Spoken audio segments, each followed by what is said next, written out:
Hello guys, तो हमारा आज का टॉपिक है एक्टिव एंड पैसिव वॉइस। तो देखिए, जब हम लोग स्कूल्स में इन टॉपिक्स को पढ़ते हैं तो हमें बताया जाता है कि एक्टिव वॉइस से पैसिव वॉइस बनाने के लिए आप जो आपका सब्जेक्ट है उसको ऑब्जेक्ट बना दें और उससे पहले बाय लगा दें, जो एक थोड़ा सा कंफ्यूजन क्रिएट करता है क्योंकि हम एक इजी सेंटेंस को कॉम्प्लिकेटेड बनाने जा रहे होते हैं। For example, Ram killed Ravan का एग्जाम्पल हमें मिलता है और हमें बताया जाता है Ravan was killed by Ram. And because of that हमारे लिए कोई एक सब्जेक्ट ऐसा बन जाता है या एक टॉपिक ऐसा बन जाता है जिसे हम सब मगअप करते हैं so that we can score marks in the exam. But guys, active और पैसिव बहुत ही हेल्पफुल चीज है। सो पैसिव वॉइस जनरली हम लोग तब बनाते हैं जब हमारे पास में डूअर प्रेजेंट नहीं होता है। यस गाइस, जब हमारे पास में डूअर प्रेजेंट नहीं होता है तब हमें पैसिव वॉइस बनाना पड़ता है। फॉर एग्जाम्पल, अगर मैंने एक सेंटेंस बोला कि मुझे गलत जानकारी दी गई थी, मुझे गलत जानकारी दी गई थी। अब इस सेंटेंस में किसने मुझे जानकारी दी ये अवेलेबल नहीं है। That means the doer is not present. Then I have no other choice but to construct the sentence as a passive voice. Then I would say I was misinformed. I was misinformed. That means मुझे गलत जानकारी दी गई थी। And इस तरह के cases को ही हम बोलते हैं पैसिव वॉइस सेंटेंसेस। बहुत ही रेयर होता है कि हमारे पास में डूअर प्रेजेंट हो और उसके बावजूद हम जाकर के पैसिव वॉइस सेंटेंसेस बनाएं। ऐसा हम तभी करेंगे जब हम डूअर को उतना हाईलाइट नहीं करना चाहते हैं जितना हम अफेक्टेड पर्सन या अफेक्टेड थिंग को हाईलाइट करना चाहते हैं। तो जैसा कि हम जानते हैं, जो हमारे टेंसेस होते हैं they are like present, past and future, और उनके पार्ट्स होते हैं indefinite, continuous, perfect and perfect continuous. तो आइए देखते हैं इनके लिए क्या रूल होते हैं जब हम इन्हें एक्टिव वॉइस से पैसिव वॉइस में चेंज कर रहे होते हैं। एक्टिव वॉइस सेंटेंस के सब्जेक्ट को पैसिव वॉइस में ऑब्जेक्ट बनाकर उससे पहले बाय लगा देते हैं। पैसिव वॉइस में बी और गेट की फॉर्म के साथ वर्ब की थर्ड फॉर्म का प्रयोग करते हैं। प्रेजेंट इंडेफिनिट टेंस में इज एम आर के साथ मेन वर्ब की थर्ड फॉर्म का इस्तेमाल करते हैं। फॉर एग्जाम्पल, रोहन को क्लास में डांट पड़ती है। Rohan is scolded in the class. Past indefinite tense में वॉज और वर के साथ मेन वर्ब की थर्ड फॉर्म का यूज होता है। फॉर एग्जाम्पल, रोहन को क्लास में डांट पड़ी थी। Rohan was scolded in the class. Future indefinite tense में will be या shall be के बाद मेन वर्ब की थर्ड फॉर्म यूज होती है। फॉर एग्जाम्पल, रोहन को क्लास में डांट पड़ेगी। Rohan will be scolded in the class. Present continuous tense, यहाँ पर हम लोग is am are के साथ being and then main verb की थर्ड फॉर्म यूज करते हैं। फॉर एग्जाम्पल, रोहन को डांट पड़ रही है। Rohan is being scolded. Past continuous tense, यहां पर वॉज और वर के साथ being and then main verb की थर्ड फॉर्म यूज होती है। फॉर एग्जाम्पल, रोहन को डांट पड़ रही थी। Rohan was being scolded. Future continuous tense, यहाँ पर हम will be और shall be के साथ getting and then main verb की थर्ड फॉर्म का यूज करते हैं। फॉर एग्जाम्पल, रोहन को डांट पड़ रही होगी। Rohan will be getting scolded। Present perfect tense में हैज और हैव के साथ been and then main verb की third form. For example, Rohan को डांट पड़ी है। Rohan has been scolded।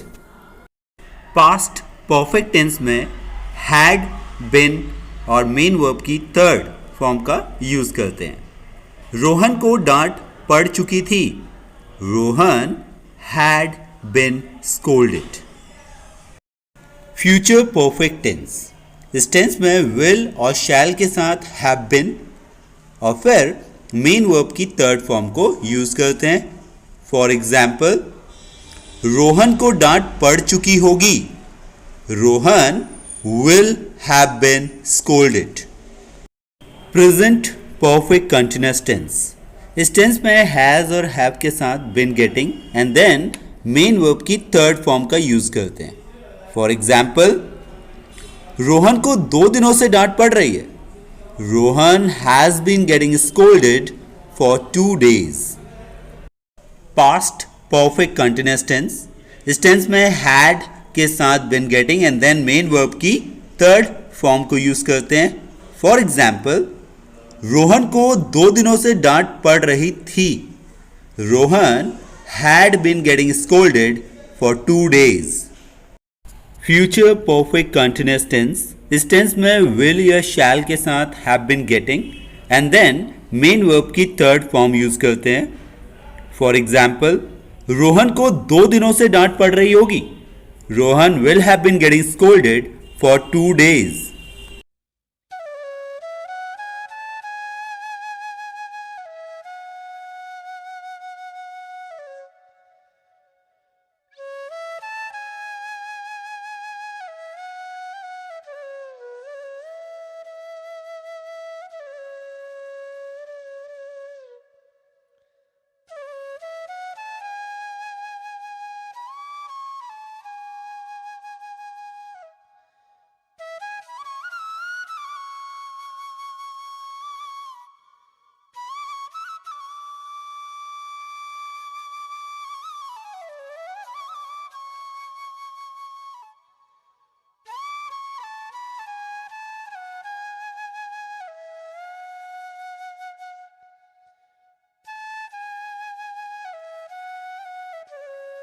तो गाइस, टेंसेस के अलावा एक तरह के और सेंटेंसेस होते हैं जिन्हें हम बोलते हैं imperative sentences, where we talk about order, request और सजेशन। तो इस तरह के टेंसेस को जब हम एक्टिव वॉइस से पैसिव वॉइस में चेंज करते हैं तो उनके लिए रूल्स कुछ इस तरह से होते हैं।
सो गाइस, उम्मीद करता हूं ये वीडियो आपको पसंद आई होगी और एक्टिव और पैसिव वॉइस को लेकर के जो कंफ्यूजन रहता है वो दूर हो गया होगा।